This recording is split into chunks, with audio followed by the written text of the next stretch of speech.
following 4 Aces production is for mature audiences only.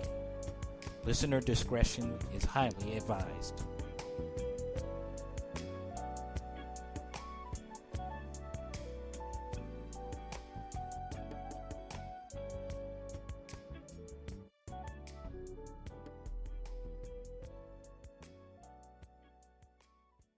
Hello, hello, hello. What is up, y'all? And welcome to this week's edition of the Cheap Pop Podcast. I am K-Double, and of course I'm here with Alpha. What's up, my brother? Hello, co-host of the hour. Yes, Back sir. again, yes, once again, still on a week-to-week basis. We got a good streak going here. Yes, we do. Yes, we do. We just got to keep it going. You know, once the ball starts rolling, all you got to do is sit in it. Damn right. But, all right, so on the comic book tip, I'll be honest with y'all, like, there's some going on, but there's not a lot going on. So we're going to be doing some reviews of, like, older flicks and stuff like that today, just to kind of fill in some of the pop culture time. We'll start with a friend of mine last night brought to my attention that Agent 7, Season 7 of Agents of S.H.E.I.L.D. is starting. The final season of Agents of S.H.I.E.L.D. is starting on May 27th. Yeah, it's 2 Wednesdays from now. Okay, or 3 Wednesdays from now. This will be the final season, and let me just read you a quick synopsis of the season off of Wikipedia. The 7th and final season of American television series Agents of S.H.I.E.L.D., based on the Marvel Comics organization S.H.I.E.L.D., follows S.H.I.E.L.D. agents and allies as they try to prevent an alien occupation while stranded in time. It is set in the MCU and acknowledges the continuity of the franchise's films. The season was produced by ABC Studios, blah, blah, blah. Jed Whedon was a part of it, who was the brother of Joss Whedon. Anybody who doesn't know who Joss Whedon is, he's the guy that brought us the first Avengers movie, who brought us Buffy the Vampire Slayer as well as Angel. Joss goddamn Whedon. This season says that Clark Gregg will return as an LMD of Phil Coulson, so that should be interesting. Reprising his role from the film series alongside returning series regulars Ming-Na Wen, who played May, Chloe Bennett, who played Quake, Lane, yep, I was right, Lane D. Caystecker, hell of a name, is Scottish actor, is Fitz, and then Elizabeth Henstridge, who was Simmons, yeah, she's returning, Henry Simmons, who was Mac, and Natalie Cordova Buckley, who was Yo-Yo, are all returning, and Jeff Ward, who played Deke, Fitz and Simmons' grandson that they brought back from the future. The season uses time travel to explore the history of S.H.I.E.L.D. and to tie up threads left by previous seasons. And it's a 13-episode run. So I can't say I'm not hyped, because that shit sounds amazing. Well, I'm going to tell all you Agents of S.H.I.E.L.D. fans, because I know it's been almost a year and a half since Season 6 ended. So if you haven't already, which I have, I'm almost at the end. I think I have 12 more episodes left. If you have not, you have 3 weeks during this quarantine time to go on ahead and binge watch seasons 1 through 6 of Agents of S.H.I.E.L.D. and get all caught up, or at least binge watch the last 2 seasons before the new season starts. I've currently, like I said, I'm about 12, 13 episodes away from finishing the entire series. So it's a little tough to get through season 6 just because it was the most recent episode, or it was the most recent season that I've seen, and it's still fresh in my head. So, you know what I'm saying? Normally, I won't watch a rerun of the most recent episode if it comes on the very next week, because I just watched that episode last week. Well, it's kind of a similar thing with this Agents of S.H.I.E.L.D. It's kind of difficult to watch it because I just recently watched season 6. So season 6 is still fresh in my head. So I feel like I'm rewatching stuff that's already fresh there. Mm-hmm. So the best thing about that is, though, when you do stuff like that, you start to notice all the little stuff that you didn't notice otherwise, you know? Yep, I don't know if I mentioned it But on the last show, but Agents of Shield, Phil Coulson's at the end of season 3, he makes a Star Wars reference that you don't really catch yeah, unless you're paying attention. a nice little nod, and they have shit like that all in Agents of Shield. Honestly, throughout the entirety of the show, little nods to everything around them. But I don't know about you, but 100% the single best thing, or my favorite thing about Agents of Shield is Philip Coulson. Oh yeah, And so I hate, like, what's one of the most reoccurring jokes in comics? Nobody stays fucking dead. yeah, Everybody or another. But I think doing that is a really, really cool way to, like, still have the consequences that Philip Coulson isn't there, while still having him be there for the final season. Much like we were talking about if they ever brought Iron Man back in any capacity, if they did it in a temporary sense, or like if he was a hologram or things like that, just without bringing him explicitly back to life. right. So I really love the idea of managing to fit in like one of, if not my single favorite character in the entirety of the show, without ruining the consequences that come with that. Yep. No, 100%. Like, and to be honest with you, it was kind of similar to what they did in the last season, because a lot of people don't understand and realize exactly what happened at the end of season 5. Like, Phil Coulson dies at the end of season 5. Yeah, like he's dead. Right. Like, technically, like, that little place that they send him off to with May and all that, like, that's supposed to be, like, signifying him dying. Right? Or that he's going off to die. Mm-hmm. So, at the beginning of season 6, you have a dead Phil Coulson.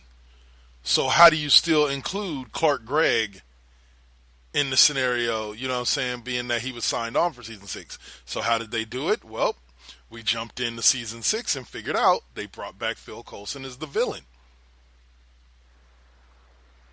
Like, if you remember season 6, they brought back Phil, but they brought him back as the bad guy. He was evil Phil Coulson. Yeah. And so the inventive ways that Marvel has used to bring people back to life in these scenarios amazes me.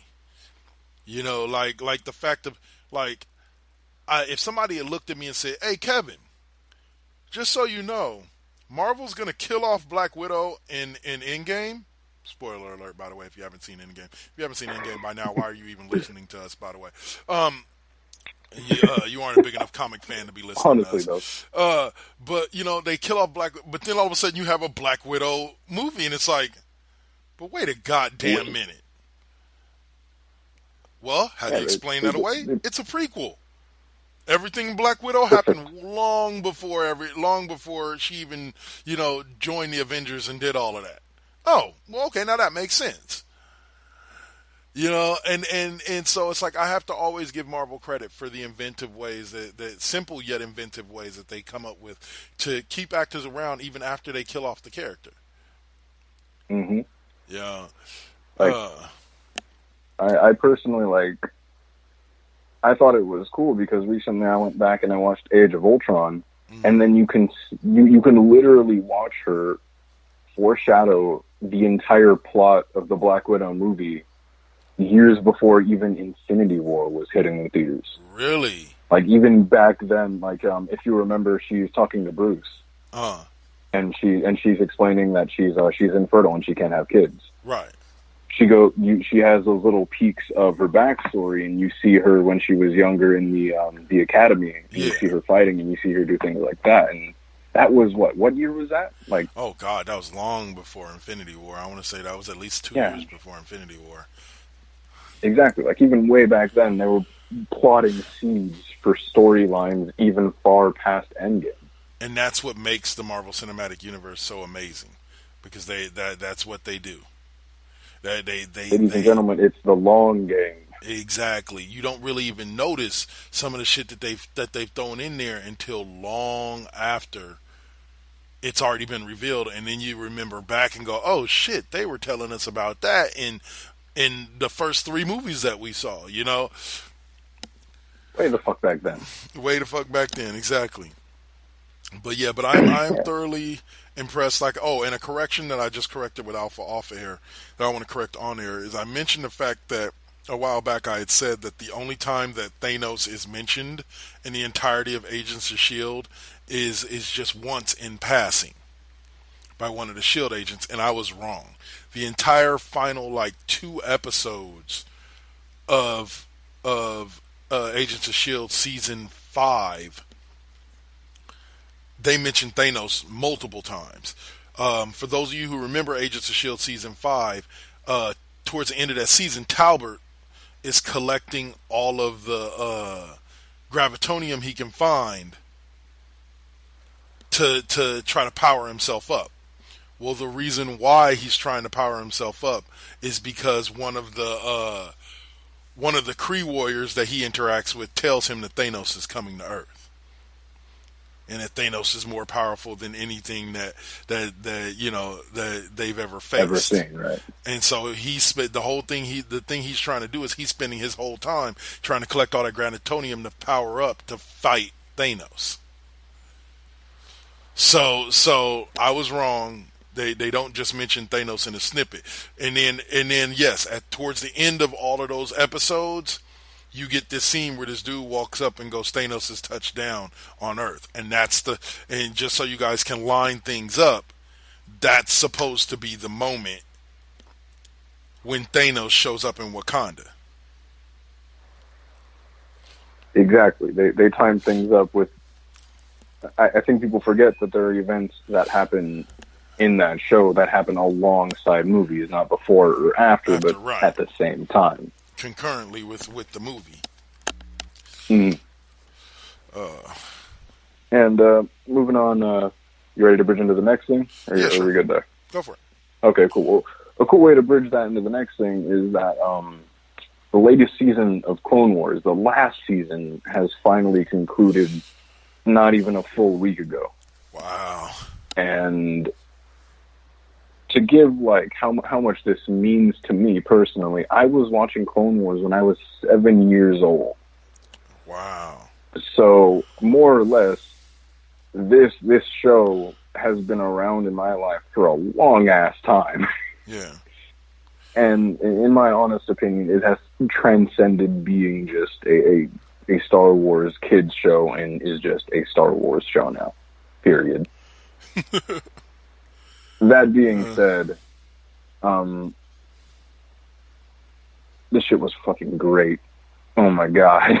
The entirety of season 7, the whole thing that they hyped up with it, season 7, the final season, was that it was happening in direct tandem with episode 3, Revenge of the Sith. Yeah. And I was already fucking gaga for it because episode 3 is my favorite episode of Star Wars. And then throughout, especially the end of the show, you see certain things connect. If you remember in the beginning of episode 3, Dooku is murdered by Anakin. Anakin cross-blades his head off, right? Yeah. In the middle of an episode, Obi-Wan comes through on the little holographic thing that they have that they talk through. And he just says, yeah, Dooku is dead. Anakin just killed him, saving the Chancellor. And then, even cooler, the moment when Mace Windu, Kit Fisto, and the rest of his boys go to fight Palpatine, right? Mm-hmm. They try to fight him. Palpatine mows down 3/4 of them, and then Anakin's forced to help him kill Mace Windu, right? Yeah. That very scene happens in tandem with another scene, and Ahsoka stops and senses it because of her connection to Anakin. Yeah. And in that exact moment, in a completely different place, Darth Maul stops and feels the same connection because of his connection to Palpatine. Mm-hmm. So they don't explicitly show the scene happening with Anakin and Palpatine and Windu and all that happening. Wow. But in tandem with that, you see Ahsoka and Maul both react to that happening at once. Yeah. So you see them both react, and then you can use that as a point to see where everything is happening else from, and you see it just go downhill from there. And in the movies, you see Commander Cody just mow down Obi-Wan off the side of the cliff, like no hesitation. And you're like, he was just talking to him. Why would he do that? Yeah. And it's revealed that the clones are forced to comply with Order 66 because remember who made the clones? Yeah. Palpatine commissioned for their creation. And so he had them chipped so that when he wants Order 66 to happen, they'll just mindlessly mow down any Jedi near them. Yeah. And they give this depth of Rex having to fight the chip, get rid of the chip, and you see him pull a gun on Ahsoka, and you see him internally fight with that because, of course, he doesn't want to kill Ahsoka, who he's been working with for, like, all of 8 years now. So they add all these new levels of depth focusing on different aspects of Order 66 in the show that you wouldn't have seen otherwise. And it's just really fucking dope. The closing scene is insanely emotional. If you're even half passionate about Darth Vader, then the closing scene is going to kill you.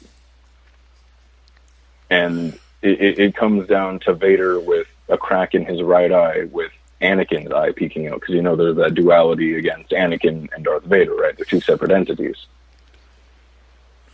They show that level of duality just one last time before it officially dives into what is essentially Episode 4 and the original trilogy.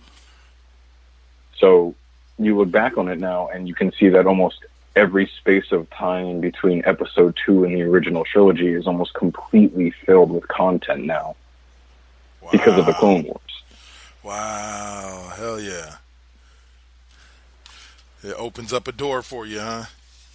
Exactly. They throw all these little peeks in for each character that you wouldn't have seen otherwise. And, like, it's cool because in that moment, nobody knows that Mace Windu is already dead by that point. Yep. So there's all those cool little things like that. 100% if you're any Star Wars fan, even if you haven't watched the following seasons before that, it still is good enough to give you exactly. It's still a really good watch and adds a wonderful amount of nuance to what is essentially an already incredibly deep show. All right, I'm gonna have to jump in there and check that out for sure. Absolutely.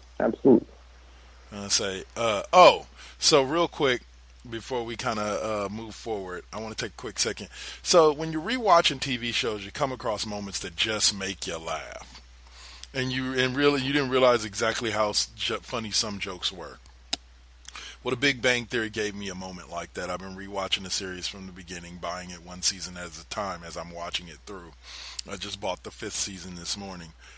But there's a specific episode, I can't remember the name of the episode, but there's a specific episode in which they are trying to help Sheldon, one of the main characters, get over his fear of giving speeches. All right? And so they're going around the room, and everybody's everybody's kind of saying what they can do to help him, right? And Penny's like, yeah, I'm going to take you out shopping and help you find a uniform, and help you find a uniform, or not uniform, help you find a suit to wear so you look good and feel good. And then Raj is like, I can help you with some meditation. Leonard's like, I can help you, figure out some of the reasons why you can't speak and maybe work through them, be your psychiatrist. And then he turns to Howard. Oh my God, I haven't laughed this hard at this shit. Sheldon's like, okay, so you guys saved the best for last. And he looks at Howard and he goes, all right, Howard, what can you do for me? Impress me. And Howard calmly puts down his comic book and looks at him and goes, my superpower is that I'm going to pretend like I give a crap about all of your piddly little problems. And he goes, and that comes right from the heart, brother. And Sheldon just kind of looks at him and goes, huh? Well, fair enough. and I'm like, oh man, there are so many times in life in which there were people that I felt like turning around and saying that to. Like, yes, my only role here is to act like I give a shit about what the hell you're talking about. That's it. And that comes straight from the heart, bro. And that comes straight from the heart. That last little bit of salt. Fucking love it. No, man, I think my favorite scene in that show, like the thing that I remember most, is just that part when Raj is like, have you ever noticed how in everything Marvel related, they're obsessed with like making the first names, the names of people have the first letter. Oh yeah, obsessively. oh Like yeah. J. Jonah Jameson, and When he he's gets like himself J. Jonah Jameson, Fin Fang Foom, Reed Yeah. Richards, and he's just naming off like a litany of Marvel characters, and he's going for like 3 full fucking scenes. Like there's a transition, and he's still going. Yeah, no, I know exactly what you're talking about. That's the episode where they meet Stan Lee, and he pisses off Stan Lee. Yeah, because he's asking him about that. He's like why he names off like 30 characters throughout the episode that all have the same first letters for their first and last name. Dum Dum Dugan, all that type of stuff. Yeah. That scene always fucking stuck with me. I love that shit. Now, that show is a big nerdcore homage as a whole. Star Trek, Star Wars, comics. Like, regardless of what anyone says, it's a big homage to nerd and geek culture. Oh yeah, from what I heard though, somebody told me that the original concept, I guess, for the show was that Leonard and Sheldon were actually supposed to be ladies' men. They weren't supposed to be geeks. They were supposed to be 2 college professors, like, living the life. Really? Yeah. And then they changed it because I was talking to a friend of mine about the fact that there's a 25 things you didn't know about Big Bang Theory article that I read that says that one of the first things they say is, oh, Kaylee Kuko wasn't always Penny. And I'm like, no. And so I rewatched it, like I said, from the pilot episode, and I'm like, nope, there in the pilot episode, there's Penny moving into her new apartment. And Leonard saying hi to her and inviting her over for lunch. So I'm like, what are you talking about? Kaylee Kuko wasn't. And then a friend of mine hit me too. I guess this wasn't the original idea for the Big Bang Theory. That they pitched the original idea and showed the pilot to the network execs, and the network execs said no. And when they said no, they went back and revamped the series and brought in Kaylee Kuko and then made the guys 2 nerds and all of that. And now you have the Big Bang Theory as it is today. But I guess the original concept for the show was nothing similar to what we ended up with. So I'm glad then. Yeah, because I'm glad what it turned out to be. Exactly. I've been watching that show since it debuted. Absolutely. Oh, man. Can't wait for that. Yeah, they've more or less made careers off of that show, everyone in it. Except for obviously, like, the guest stars and shit like that. I mean, among the main cast, at least, yeah. Oh, the main cast was damn near close to making Friends money by the time the final season came around. Like, by season 6, they said Leonard, Sheldon, and Penny were all clearing. By season 6, they were all clearing close to $1 million an episode. So for like the last half of the series, they were clearing close to $1 million an episode. And they said they even got together and fought to get Melissa Rauch, Mayim Bialik, Howard, and Raj. They even fought to get them. By the time the series ended, they were making close to $1 million an episode. They were making like $900,000 an episode. Whew. Jesus. And now you got to figure all of that. Not only did they make all that money while they were doing this show, plus royalties. Plus they get royalties for all the times the show is shown on like the 5 different networks it's shown in syndication. Mm-hmm. You know, like I always wondered why. Oh, sorry, go. No, go ahead. I always wondered why, like, you see, like, the dude who voiced Sheldon, you see him branch out and do a lot of voice work. Yeah. Which he does absolutely fucking impeccably, might I add. Yep. He's great at it. And then you see, wow, you just said her name. You see the female, you've seen her branch out and do... Yeah, you've seen her branch out and do multiple things. I've personally seen it. But you never see the guy who played Howard. You never see him or much of the other ones branch off and do things. Like, And I then I know. found out how much fucking money they're making, and it's like, oh, never mind. Yeah, I would exactly. too. Well, I know there is one of them that the reason why you don't really see her anywhere else is because she's like off doing important shit, and that's Maya Bilak. Like, 'cause she actually has a degree in neuroscience. Like, she actually graduated from UCLA. She's like really the only one of them with an advanced degree in anything. Like, out of the I entire remember now. crew, like, she is the only one that actually has an advanced degree. Like, all the rest of them are just reading from a script. She's the only one that actually knows what she's talking about when she's talking about her profession on the show. Because she actually is a microbiologist, or not microbiologist, but a neurosurgeon.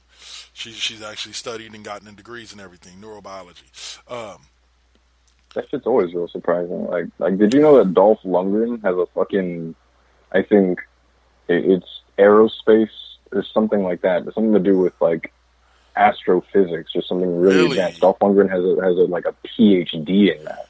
Wow, yeah, that's pretty like as interesting. In exactly like the Dolph Lundgren, like the 6'4" one that knocked the daylights out of fucking Stallone. Yeah, you know, it's funny to me because a lot of people have a tendency to think, and that's really good that you bring that up, because a lot of people have a tendency to think that because somebody is a fighter, that means that they're not intelligent. Like, and there are a lot of, like, Bruce Lee, like, a lot of people don't understand, like, when it came to physiology and anatomy, Bruce Lee was probably one of the most intelligent people you could ever meet. Like, he Student understood of the game is an understatement. Yes, like he literally was one of the most intelligent people. Like, pressure points and stuff like that. He knew every single pressure point on the body and what it would do. That was the point of Jeet Kune Do, which is what he made. Right. Jeet Kune Do is one of the only martial arts that which you can 100% within the legalities of the style just deck someone in the nuts. Yeah. And it's like, it is endorsed because Bruce Lee was all about picking apart the body regardless of the circumstances. Exactly. And so I'm just like, people gotta understand that just because somebody is big or they play football or, you know, I was like, a lot of people don't understand this, but I think it's something like 70% of people drafted into the NFL eventually go back and finish their degree. Mm-hmm. Like, in one way or another, they either go back to the school, because, you know, like, if you get drafted if you play college football and you go to a school on scholarship and say you enter the draft after your third year, you may lose your you may lose your eligibility as far as being able to play for declaring for the draft. But what you don't lose is you don't lose that scholarship. You can go back and complete your degree and get your 4-year degree even after you've went into whatever professional sport you're going to play. Like, the scholarship is, as far as academically, is still good for 4 years.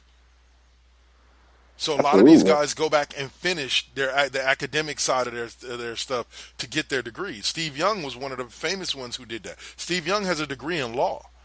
A lot of people don't know that.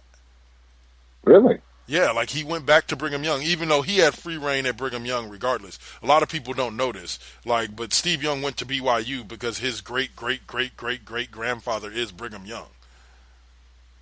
Oh, shit, really? Yeah, like, a lot of people don't know that, but it's the truth. Like, what the shit?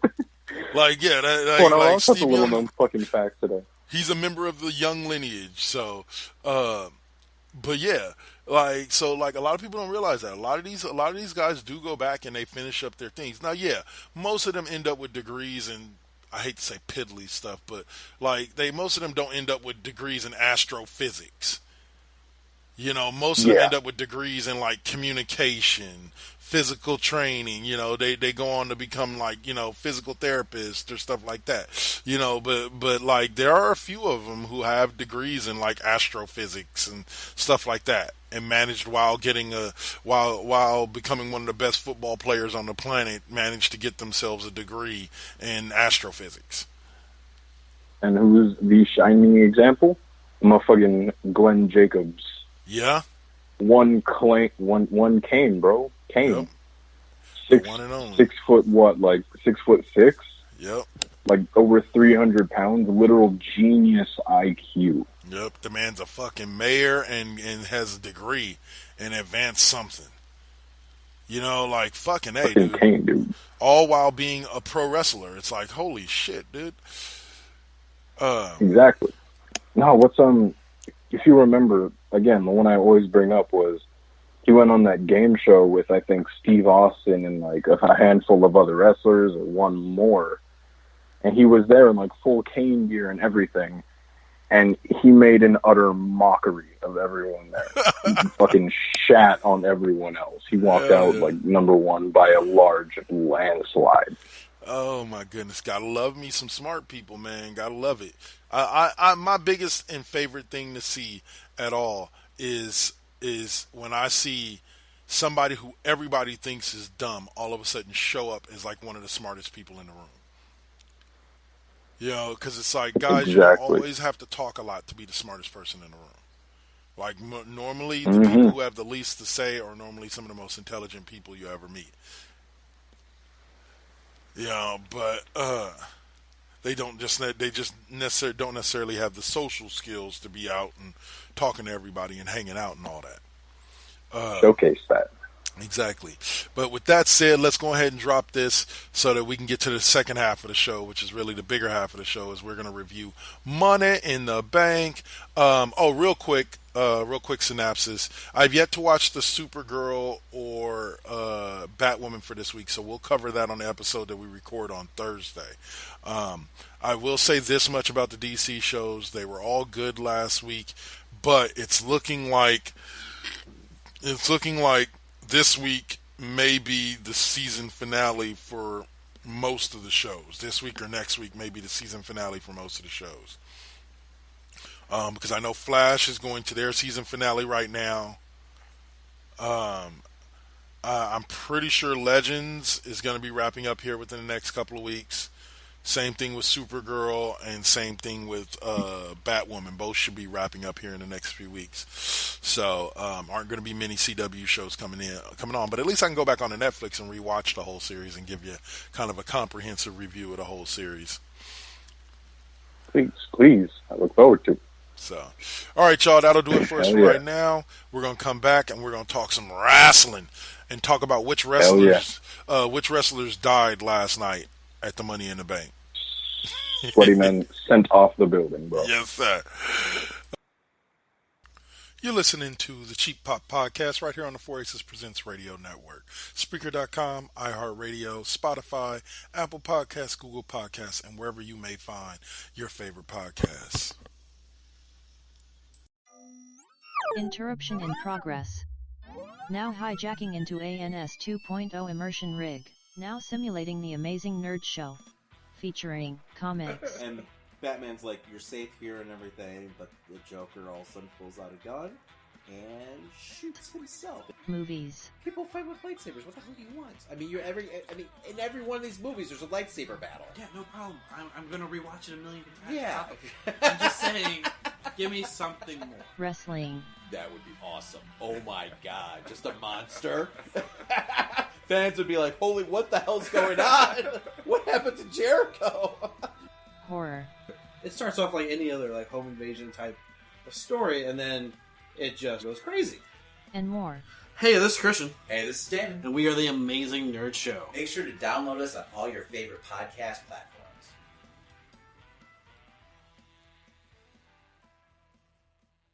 So, what's up? Steve Fingerstyles here, the host of the podcast, spelled DA, of course. Tune in each and every week to hear what pisses me off, what angers me, what I make fun of, and of course, my crazy rants. I also have incompetent co-hosts, cool guests, and a silent producer that sucks. So what more do you need from a podcast? You can listen on Apple Podcasts, Stitcher, TuneIn, SoundCloud, and the Pod Bros Network. Peace. From the galactic depths of the comic book universe comes the ghosts of the stratosphere, ready to galvanize and energize your mind with the latest of comic book news and reviews. And why are you stopping me? Yes, that's much better. Hi, this is Andy Larson for Ghosts of the Stratosphere. Join me every week along with my co-hosts Rob Stewart and Chad Smith, as well as a cavalcade of fantastic comic book guests as we dish out heaping helpings of the greatest and latest of comic book news and reviews. New shows posted every Tuesday with bonus shows every first Friday of the month. You can find us on iTunes and Stitcher under Ghosts of the Stratosphere, as well as on our website, www.gotstratosphere.com. Hope to see you soon, folks. All right, guys, and we're back. And we're back to talk a little money.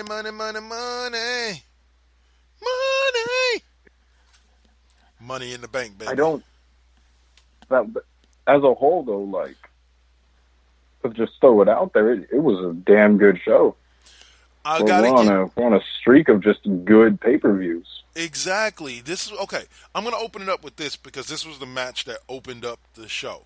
I've heard, especially since the revival left, Vince McMahon doesn't care about tag team wrestling. Vince McMahon never puts out any good tag team matches.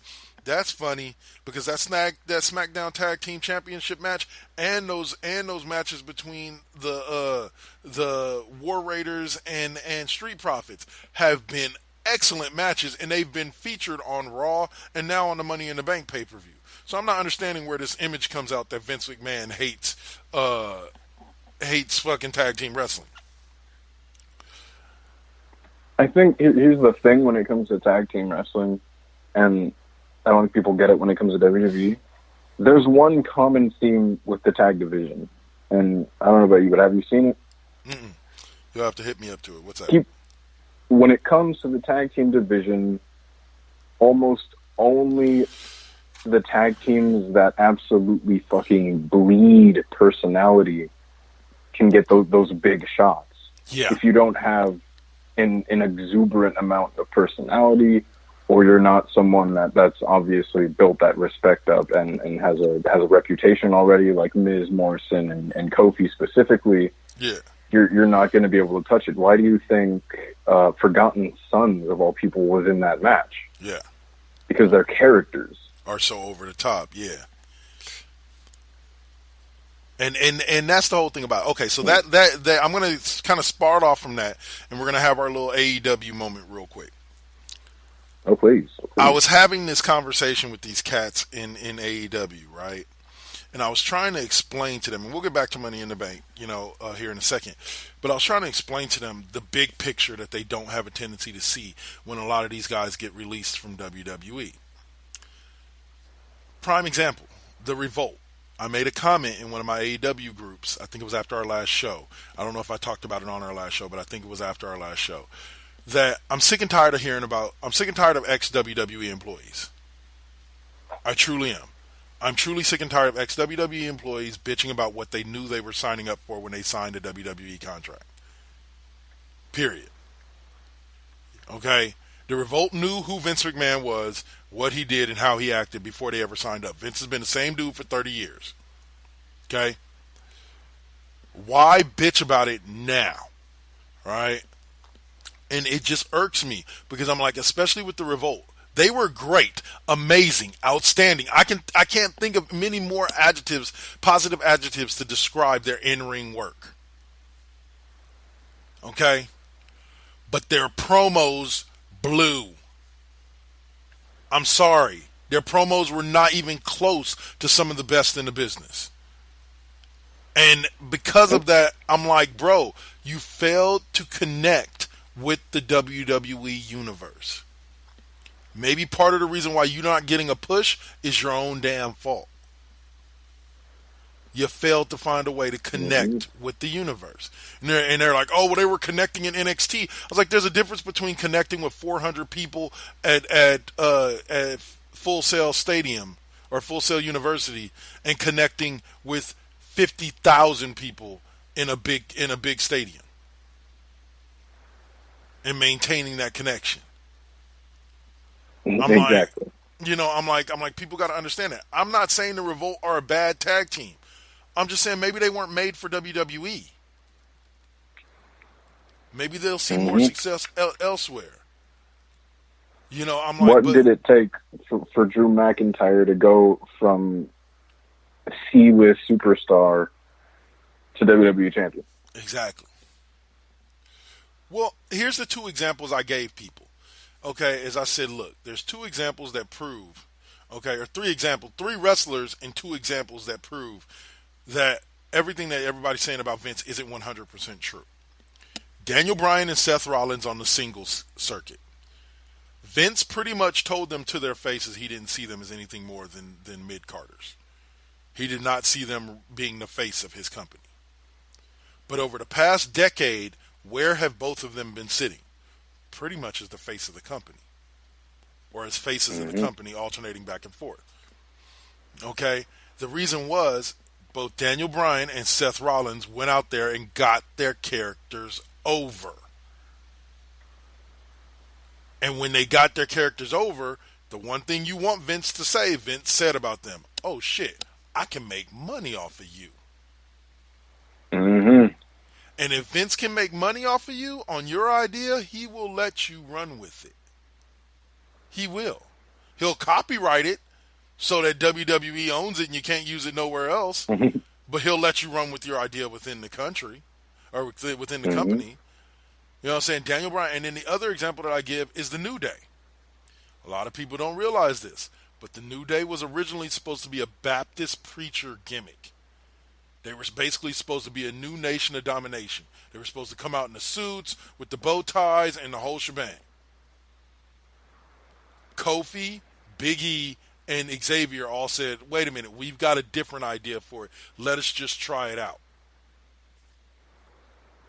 Vince let them try it out, saw how over it was, and said, oh, look, I can make money off of y'all too. Y'all, why don't y'all go ahead and run with it?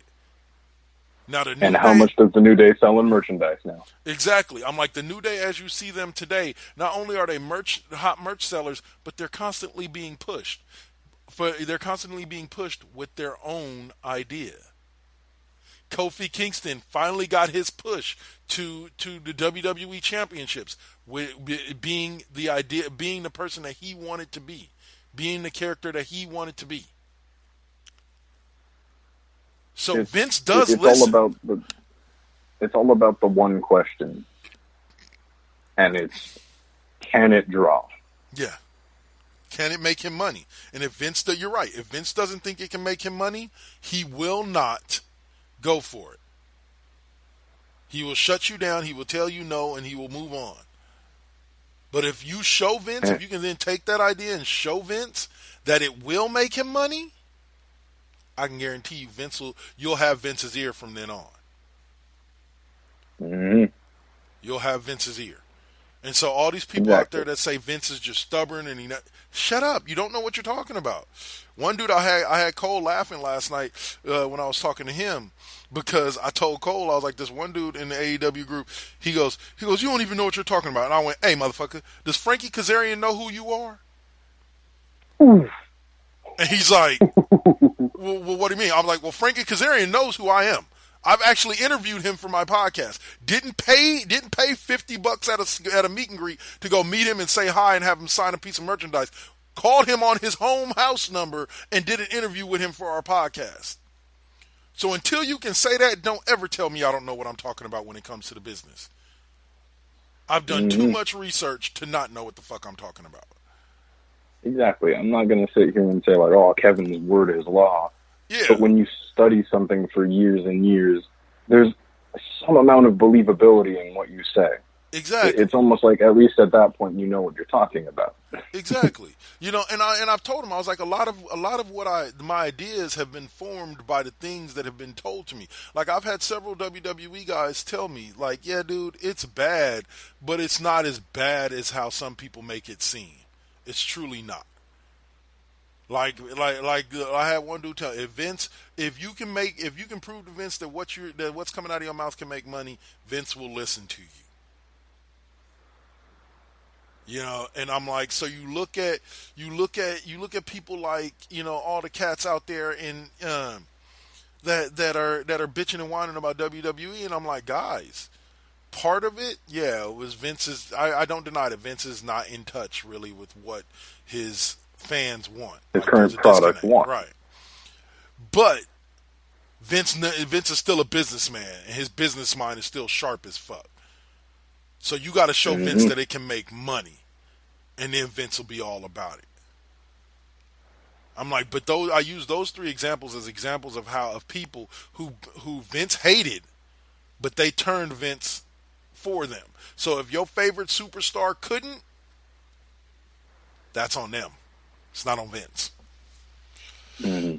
But anyway, Finish this off. It's like there are rumblings that there's going to be a whole like anti WWE stable within AEW. I don't know if you've heard about that.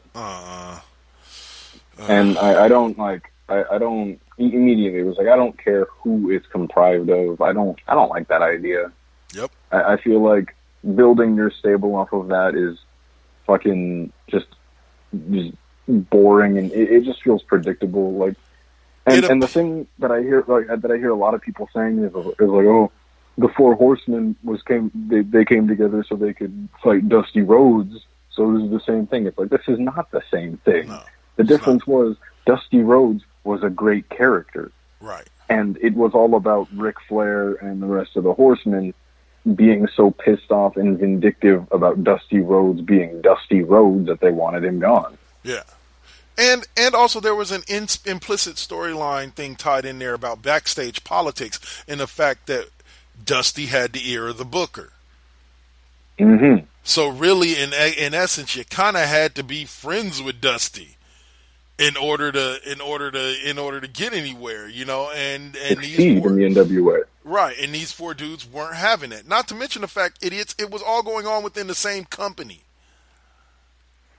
It wasn't the Four Horsemen in WWF and then Dusty Rhodes in WCW, and they went after each other. They were all wrestling under the NWA banner. I'm like, so that would be a silly thing anyway. AEW needs to leave WWE the hell out their mouth. Not because WWE will crush them, but just because it makes them look pathetic every time that they try to take a shot at WWE. Because WWE's not, it's not like back in the days when in the Monday Night Wars, WWF took as many shots at WCW on camera as WCW took at them. You know, that was a legit war. This is AEW making up some war to make itself relevant, and WWE basically going, get away from me, little fly. Like, bye. Fuck off. You know, never forget, Triple H referred to it as a piss ant company. Right. You know what I'm saying? And I was like, and if you notice, they have yet to acknowledge, since that, they have yet to even really acknowledge AEW on camera. I'm like, how much WWE fears AEW is all written in how many shots WWE takes at AEW. None. Because they're not scared. Because I said something to somebody the other day about, like, I was like, and by the way, just so y'all know, I said this to this dude on the whatchamacallit, I said, just so you know, bro, you do understand that if Vince McMahon didn't exist like you don't want him to, wrestling would not be essential in the state of Florida right now. Because Tony Khan didn't have the governor's ear well enough to make it so. But Vince McMahon did. But Vince McMahon sure did. You know? So I hate people are throwing around all types of fucking things that he may have fucking bribed them at this point. Like, look, Vince McMahon is powerful, but he's not that powerful. No. What Vince did is Vince went and made a logical pitch, and the governor went for it. Vince loves money too much. He's not the type to slide people money to try to help his cause. He's just going to make the best case possible. Goddamn right. All right, you want to? But the winner of that MiTB. Yeah, the winner of the tag team match was the New Day. They retained. I had forgotten, to be honest with you. I hadn't watched SmackDown in a couple of weeks. I had completely forgotten that the New Day was champs. And they walked out. I was like, wait a minute, New Day? I thought Miz and Morrison. Wait a minute. Then I remembered. Then I had the flashback to watching Big E pin the Miz to win the belts. And I was like, oh yeah, they did win it in that triple threat match. In another good tag team match. Yep. But after that, we got what was by far just like the funniest match of the night, which was Sasha and Bayley and I mentioned them as a tag team because that's exactly what they are. Taking on who was it? Taking on Tamina. Interesting match if I do say so myself. Like Tamina showed a lot of great,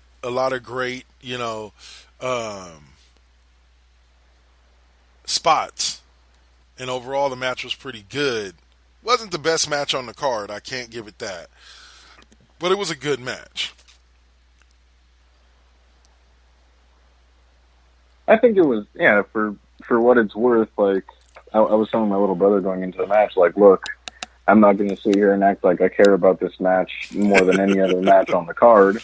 But I would rather see this match than see one of the 4 horsewomen fucking go at it for the umpteenth time. Yeah. Like, I appreciate just a new face in the women's division, and if that new face is Tamina, even for this one match, then fuck it, I'm cool with that, because she had a cool showing. That little like where she tossed her up onto the apron and she rebounded off the ropes and she caught her with a lariat in midair. That shit was cool. Oh yeah. Oh, speaking of that, which match was it that I watched that where the dude did it? I think it was on AEW. Yeah, it was the Joey Janela Cody Rhodes match. But Cody Rhodes like jumps off of the springboards off of the ropes, like backwards towards Janela. And Janela just happened to catch him in the right moment and follow it through as into a German suplex. And I was pretty impressed with that move. I was like, hey, that was pretty cool. But yeah, like you said, I would rather have seen what we saw than another Charlotte Flair or Becky Lynch match. Even though technically 3 of the 4 horsewomen are all champs right now. You know that, right? Don't remind me. Don't remind me. You got Becky on Raw. You got Charlotte on NXT. And I actually just went through, and now I'm going to take your idea because I have WWE 2K19 for the Xbox. I'm going to take your idea and go through and try to build the current roster with last year's larger roster because they don't have enough of the current roster on 2K20 to do everything exactly make like an adequate right now. Universe mode, Yeah. Because I tried to move around all the titles, but Bayley, girl, go ahead with your bad self. Bayley, of all 3 of the champs right now, Bayley is my favorite. The man gimmick is kind of worn off on me. Yeah, it has gotten stale there. And let me give before we get to the results of the Money in the Bank match, let me give WWE a big for ruining the finish to the women's Money in the Bank match. Oh wait, hold up. Wait, you wanna let's get everything else first. No. We don't need to talk about the actual match itself. What I'm saying is there was a commercial. There was a commercial that was running on USA, and that was running during Raw last week, and that was running during the pay-per-view. That kept saying before the match came up, Becky Lynch confronts the winner of the Money in the Bank. Now we both know that it could be from SmackDown or Raw, but why would Becky Lynch be confronting the women's Money in the Bank winner if it's a SmackDown winner on Raw? When they're supposed to be 2 separate shows, wouldn't she go to SmackDown to do that, or wouldn't that person most likely go after Bayley's belt? So the minute I saw that Becky was going to be confronting the women's Money in the Bank winner, I was like, okay, it's going to be one of the 3 people from Raw. It's either going to be Nia Jax, Asuka, or it's going to be Shayna Baszler. They fucked themselves. You see what I'm saying? Fools. Now, once again, I can't knock WWE completely for it because part of the reason why I know that is part of the reason why I was able to figure that out is because of the experience that I have working, or dealing with the wrestling industry. That made it predictable. But it made it predictable. That the winner was going to be from Raw. So it was just an interesting thing. It was just a very, very interesting thing. That's funny. Now let's get on to the SmackDown Live Universal Championship match between Braun Strowman and Bray Wyatt, which was actually a hell of a lot better of an actual wrestling match than I thought it was going to be. Yeah. Like, I get, like, I can definitely see how someone wouldn't enjoy that match. Mm-hmm. But I personally enjoyed every fucking second of it. I feel like Bray absolutely acted his ass off. Mm-hmm. And then I don't know if you realized, but did you see that when Braun entered the ring? Did you see that? Did you see the way he did it? Well, he did it like he did it when he was with the Wyatt family? Yeah, he did it in the exact way that he did when he was with the Wyatt family. All those little Wyatt family tidbits, and then him crushing the mask, and then delivering what is like the mother of all fucking power slams. Oh, yeah. Now, see, I still genuinely think that match was supposed to take place at SummerSlam. Either at SummerSlam or somewhere further down the road.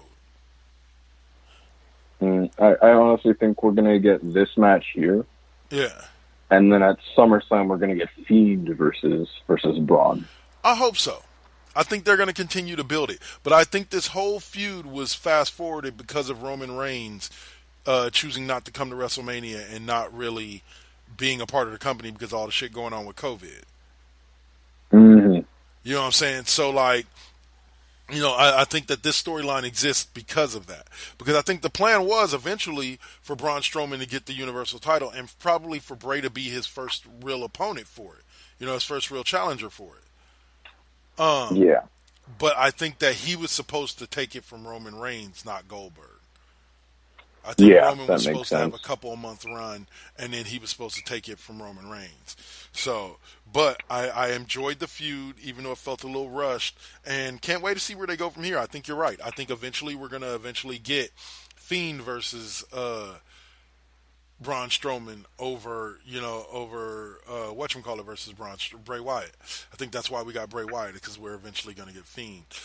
But I still love the whole thing with Braun Strowman where he puts on the mask and Bray's like, yes, Braun's come home, yes. And then all of a sudden he's like, no. Just cancel that.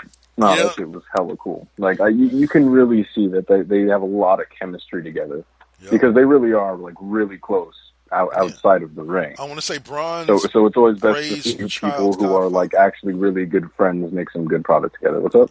I want to say that Braun's, the last thing I saw was Braun is Bray's son's or daughter's, his child's godfather. Yeah, That's he's one of them, close and so is Matt. Yeah. So I really enjoyed it. I liked it. It's funny to me, though. It wasn't. Sorry, go ahead. Oh, because people get so obsessed with Bray Wyatt, but they fail to realize that Bray Wyatt is like a second or third generation superstar. Mm-hmm. You know, damn fucking good one at that. Yep. Him and Bo Dallas. Yep. They're both the sons of IRS. Fucking Irwin R. Shyster, dude. Yep. But anyway. But I was just a small tidbit going back to the Bayley match. I was saying though that like, if Bayley's heel persona had even half as much depth as her face persona, shit would look a lot different right now with that SmackDown Women's Championship though. Like, she's not doing horrible, but that is something that I felt though. No, I understand that. Yeah, I'm gonna say Braun Strowman. Okay, so to me, what was the match of the night, sans the actual Money in the Bank matches, was the next match, which is the Drew McIntyre versus Seth Rollins match. Oh, fuck now, yes. Not only was it a great match, but like just that finish was great. Like they gave us one Claymore. You know what I'm saying? Whereas the Brock Lesnar match, he gave him like 3 or 4 Claymores before he finally, put him down. He gave him one Claymore. One Claymore altogether, and that was it. And that put him down for the count. But other than that, in between all of that, it was an amazing match. Mm-hmm. The finish didn't feel anticlimactic because of that. It felt more or less just like it only took one Claymore to fucking drop him. And I like that idea. Yes. A lot recently, it feels like that they've lost the ability to put over a move. Yeah. You see Seth Rollins dishing out curb stomps like it's fucking nothing. Brock Lesnar only uses 3 moves, one of them being the F5. Things like that. But the cool thing about people like Aleister Black and Drew McIntyre now is that, like, have you seen anyone kick out of a black mass Nope. or a claymore. Nope. Not once. I like that shit. Really putting them over. But Yep, I agree completely. In terms of just like in-ring, technical, all around, that match was fucking superb. Amen. Heel Rollins is where it's at.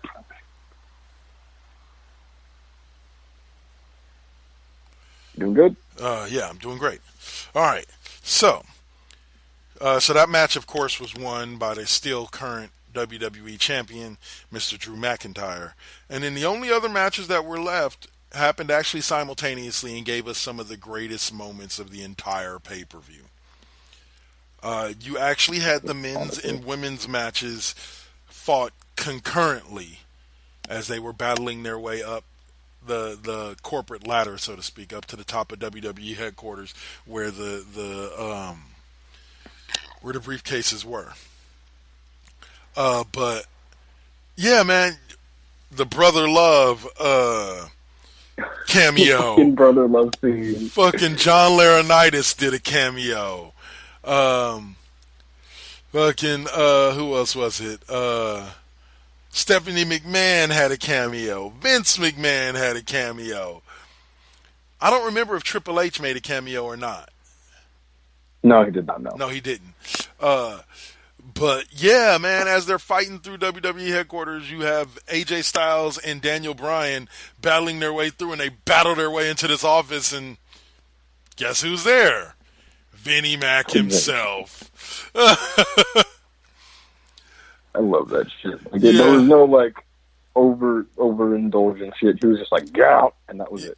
Exactly. It wasn't like he was talking to anything. He was just, get out. And then you see AJ and Daniel Bryan like, sorry, sir. Sorry. And AJ Styles is like, hey, dude, fix the chairs. Let's fix the chairs. And then, once again, one of the greatest scenes in the thing. They come out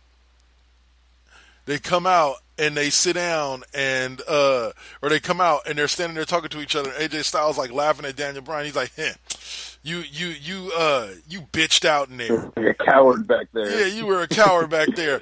And Daniel Bryan goes, wait a minute, you were the one that told us to put the chairs back. And he was like, oh yeah, huh.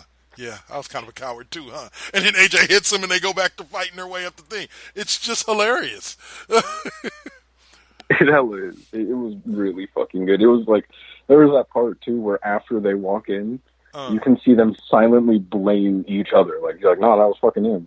And then like Daniel does it back before they're like, all right, fix the chairs and dip. Oh man. And then we go ahead. Sorry, go ahead. No, I was going to mention the seventh member, the other cameo that we didn't mention. The Elias cameo. Oh, yes, of course. Oh, wait, real quick. When Baron just chucks that 45-pound weight into the glass, and you see the whole thing shatter, and he's just staring for a moment. Yeah, that was a great scene. You know that part in fucking episode 5 of Star Wars where you hear Obi-Wan talk to Luke? Bro, it's just like that, but with Vince.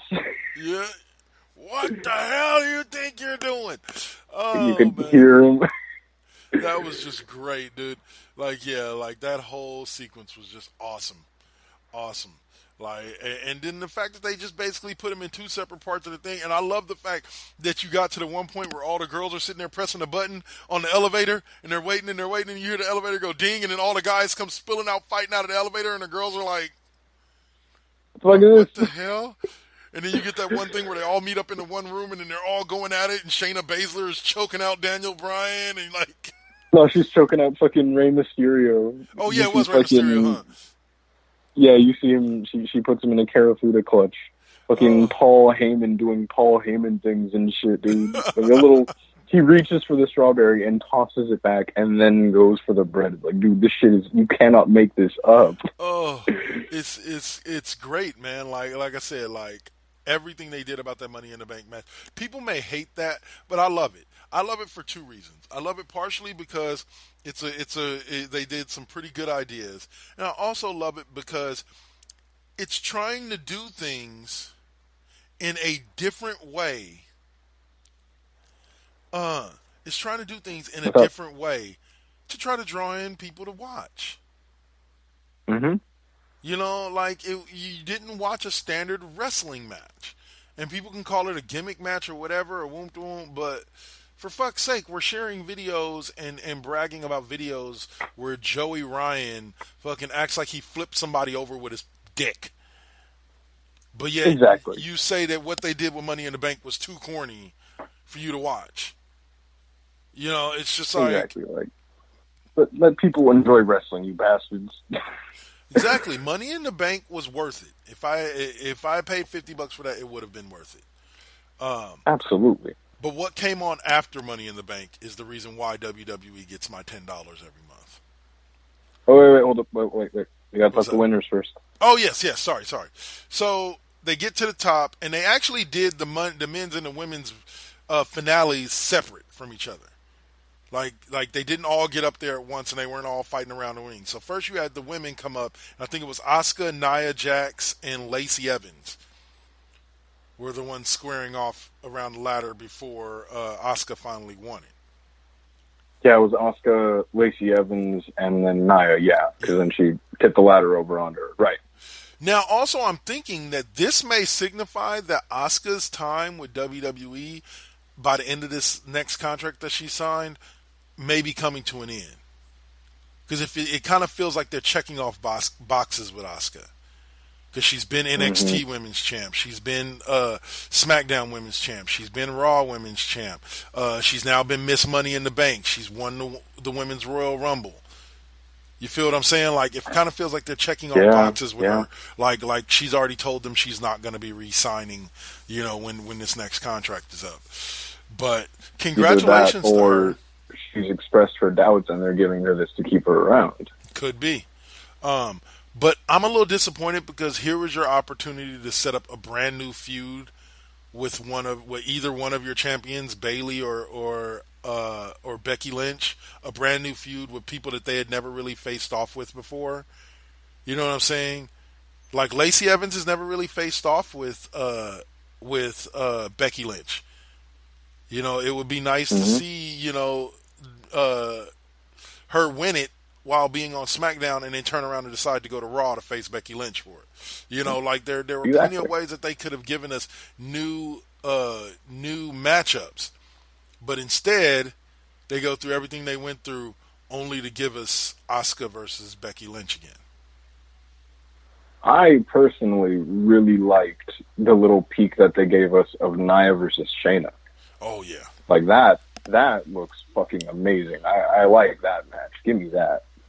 But you're right. They definitely had the chance to start up any amount of new feuds, and they just absolutely went balls to the fucking wall, which was cool in its own little right. Yep. But they didn't really set up much going from here, despite the fact that this is a B-show pay-per-view. You know, and that's the key thing to it, is I'm just like, that's what I mean. And see, that's where I tell people I agree with them when they talk about the potential, you know, that WWE does things that are stale, some things that are stale. I can't sit here and say everything that they do is stale, but I can understand it. When you have an opportunity to create new matchups and you instead create the same old thing, you know, you give us the same shiny turd, then yeah, I agree. Like, in a different spot, yeah. Right. It's not cool. So... But even as a whole, like, even with the damn near Vince Russo level swerve with Otis winning at the end, it was overall just enjoyable. You can tell, like, just looking at it, that every person involved with that had a fun fucking time making it.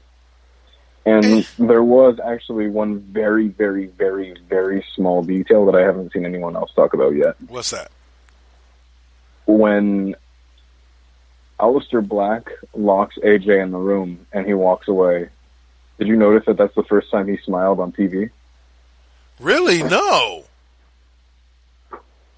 If you look back on that clip, you see him when he locks AJ in the room, or after AJ does the whole thing with the Undertaker and he has his little panic attack and all that, which was fucking cool. Yeah, that was by the really way. cool. That shit was dope as hell. He had his little like World War II flashbacks to Undertaker. Yeah, but No, you see Alistair lock the door, and then when he turns away, he smiles for the first time. Nice. I have to go back and rewatch that scene. Yeah, it was pretty good. Well, I'll say, okay, so I'm glad you brought up Taker.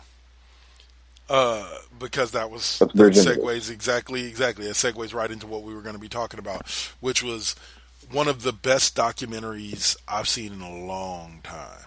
A long, long time. One of the best wrestling documentaries. Undertaker, Last Ride, Chapter 1, bravo. Magnifique. Like, for those people who don't quite understand why this man is still doing what he's doing, watch that doc. It'll explain everything to you. This man has a loyalty and a love for the business that is unrivaled. There is not a single wrestler ever that has ever been more loyal to a single company than the Undertaker has been to WWE, to Vince McMahon and WWE. Mm-hmm. I think that long time ago it was established that he's someone who isn't just one of the greats in American wrestling, in WWE, in wrestling as a whole. Yeah. In a global sense, purely because in every sense he lives his gimmick. He adores that with a passion, and I think it was Ric Flair that said it during the documentary, but it's more or less, it's not like when he goes out there, he puts on the hat and is the Undertaker character. It feels more like he's tapping into what really is him. Mm-hmm. And big time. Now I'm listening to it hurts to see, because whereas, like, were you around to see Undertaker, like, debut? Yeah, I was. I watched that Survivor Series. Exactly. Like, you, regardless of anything, there was a point in time where there was no Undertaker for you in the wrestling world, right? Right. Personally, there was a Mark Calloway, but not an Undertaker. I knew of Mark Calloway when he was with WCW before he became the Undertaker. Exactly. You knew Mean Mark, and he had fucking Teddy Long when he was all young managing him, right? Yep. For me, the Undertaker has been around since the day I was born, and now knowing that within the next 3 years there's going to be a time that there will be no Undertaker in that ring, it's just fucking weird, because he's that much of an integral part of this. Yep.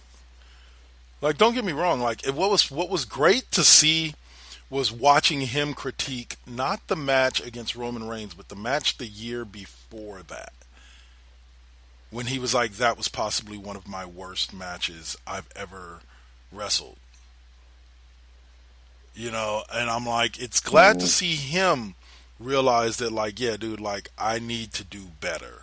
Like, this isn't cool. Like, I don't like putting out this type of match. And I'm pretty sure he walked away from that match with Goldberg thinking something similar. Mm-hmm. You know, that he just was not... no, did you hear what he said in an interview about that match with Reigns? He was like, I watched it back the other day, and that was the first time I watched it back because I was so unhappy with the match. Damn.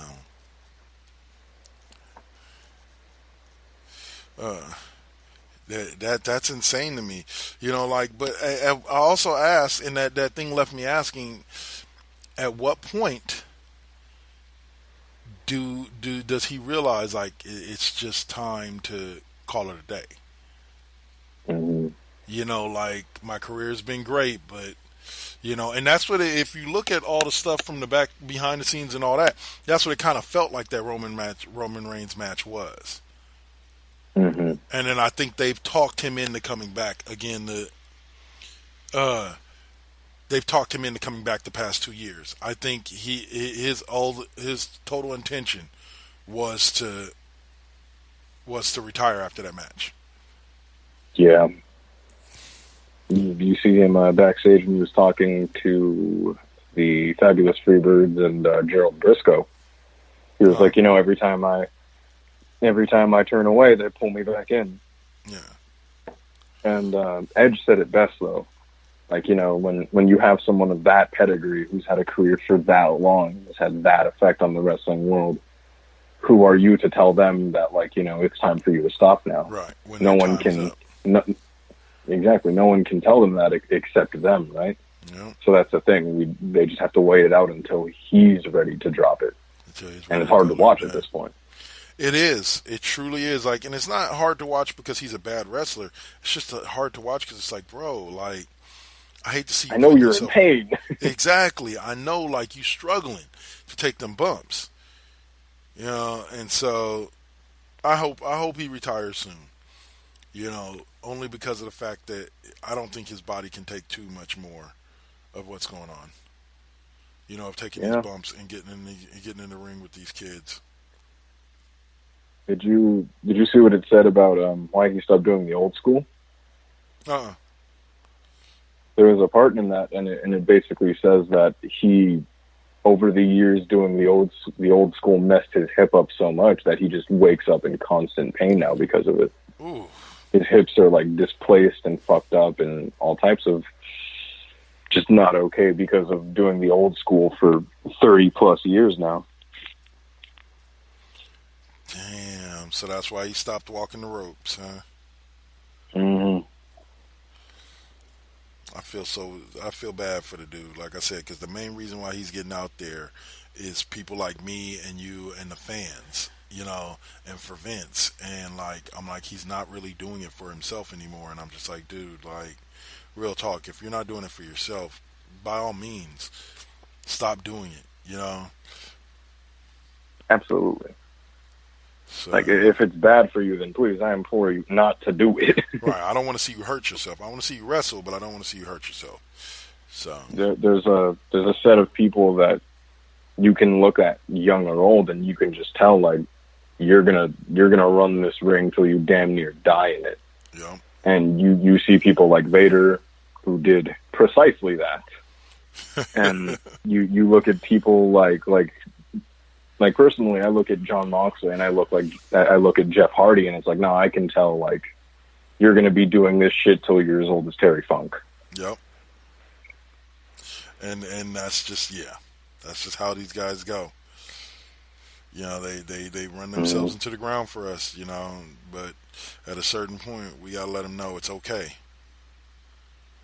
Mm-hmm. So. Mm-hmm. All right. All right. Is that all we got?